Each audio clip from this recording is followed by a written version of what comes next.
Narasimharao and Atal Bihari Vajpayee వాళ్ళిద్దరు చాలా గొప్పవాళ్ళు.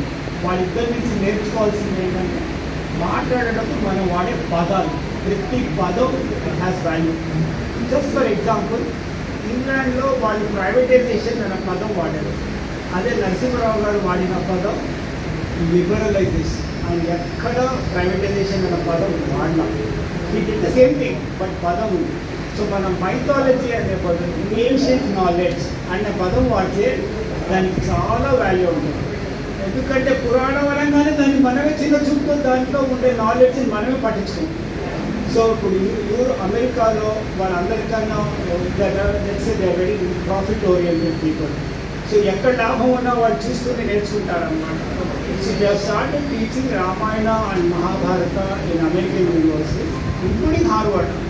వాళ్ళు ఒక సిలబస్ని ఇంట్రడ్యూస్ చేసినప్పుడు why are we introducing the new course, why are we teaching this అనేది వాళ్ళు రాస్తారు. రీజన్ ఫర్ టీచింగ్ అని వాళ్ళు ఏమన్నారంటే Ramayana and Mahabharatam teachers the entire panorama of human behaviour.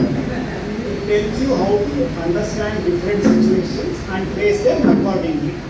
వాళ్ళు దాన్ని నాలెడ్జ్ పరంగా చూశారు.